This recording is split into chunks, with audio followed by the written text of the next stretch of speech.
Eh bien bonjour l'équipe, aujourd'hui on se retrouve dans un nouveau format de vidéo où aujourd'hui on va parler de pop culture.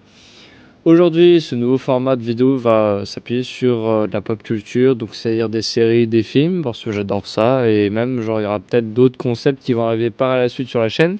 Ça ne remplacera pas les vidéos principales qui sont les vlogs, enfin en tout cas pour l'instant. Les vlogs vont toujours continuer, hein, c'est ce que je kiffe faire, c'est ce que voilà, j'adore faire. Mais du coup, ce nouveau format sera là pour alimenter un peu la chaîne, un peu plus en tout cas qu'une vidéo toutes les 2 semaines de vlog. Voilà. Bref, passons sur autre chose.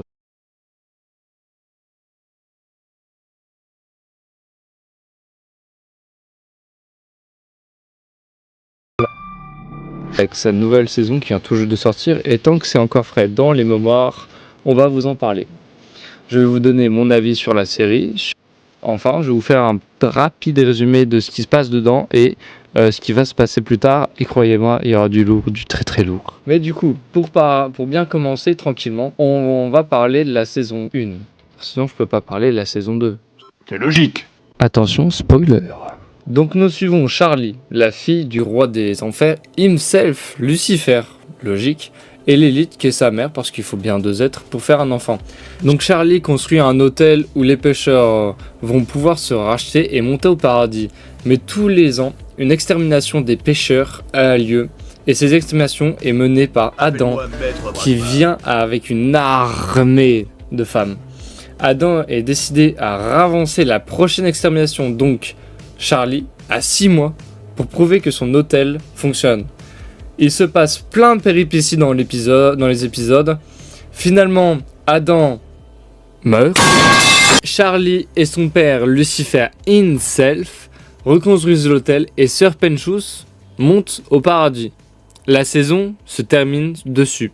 La saison 2 commence tout juste après les événements de la première saison. Charlie et son hôtel, ça fonctionne bien. Et beaucoup de monde qui arrive, mais pas pour les bonnes raisons. Ils sont là pour dégommer des anges. Au paradis, les anges se posent plein de questions sur Sir Penchus. Au début, il est très mal vu, puis petit à petit, il est accepté et par la suite fait partie des anges qui sont là depuis bien plus longtemps. Retour en enfer avec Charlie, où Charlie a la bonne idée d'appeler Vox, un méchant, très méchant de l'enfer. Et c'est là où les problèmes vont commencer. Je vais arrêter là pour laisser le plaisir de découvrir la série par vous-même. Elle vaut largement le coup, surtout cette saison. Bon, parlons de ce qui était plutôt cool dans justement cette deuxième saison. Les différents points de vue entre l'enfer et le paradis étaient plutôt bien amenés et s'entremêlaient bien. Donc franchement c'était cool avec les musiques qui étaient appropriées. Vox en méchant, c'est un très très bon méchant, genre vraiment un très bon méchant. Petite dédicace avec sa musique Beggar. La musique de Nifty était vraiment très drôle et inattendue, vraiment. Genre, je m'attendais pas à ce qu'un personnage comme elle chante. Et en manière générale, il y a beaucoup d'actions, il y a beaucoup de retournements de situation qui étaient très très bien amenés aussi. Que j'avais pas vu venir et que quand vous regardez la série, vous dites ah ouais, ok. Donc franchement, c'était plutôt cool. Mais bon, là on va parler d'autre chose qui va fâcher un peu plus, les points faibles. Charlie a des moments où est-ce qu'elle est insupportable. Genre, vraiment. Après, c'est vraiment très léger, c'est vraiment quelques petits moments, mais de manière générale, elle est toujours très joviale, très sympa, mais il y a des moments où est-ce que vraiment elle réfléchit avec 3 neurones, où est-ce que c'est pas ouf. Le problème de Vaggie avec son prénom, c'est une quête qui servait pas à grand chose et qui mène pas à grand chose parce que c'était déjà résolu dans la saison 1 où est-ce qu'elle avait déjà approprié son nom par rapport à Adam. Donc bon, écoute, ça c'est là, mais ça sert pas à grand chose. Et Lucifer devient vraiment une victime dans la saison là, alors que putain il pète la classe, il a des pouvoirs de fou furieux et tout ça. Mais juste on ridiculise alors que c'est un bon perso quoi. C'est un père qui veut juste bien faire. Merde, fait quelque chose avec le perso quoi, c'est roi des enfers, putain de merde. Du coup j'ai hâte de voir un peu ce qu'ils vont proposer avec l'élite et les retrouvailles et tout ça, parce que vraiment Lucifer dans cette saison là il était putain de badass à des moments, et à des moments juste ils l'ont ridiculisé, genre quand, alerte spoiler, il est dans le canon. C'était vraiment drôle, Mais en fait, ça aurait peut-être été un peu plus impactant ça aurait été mort à la fin. Genre que le canon vraiment l'épuise et juste on le retrouve vraiment juste au bord de la mort et il dit quelques mots à Charlie et après il succombe à ses blessures. Ça aurait été vraiment plus impactant et ça aurait apporté quelque chose au personnage parce qu'on s'attendait tous à qu'un personnage principal meure. Mais au final, ça s'est pas fait, donc un peu dommage, mais c'est pas grave. Mais bon, c'est juste les quelques défauts qui m'ont chatouillé l'esprit un peu. Et sinon, la série reste en globalité une très très bonne série que je vous conseille. De manière globale, comme Helluva Boss, qui est une excellente série qu'on reparlera sur la chaîne si vous aimez ce genre de format. En conclusion, je dirais que c'était une très très bonne saison. Je pense meilleure même que la première, parce que la première était cool.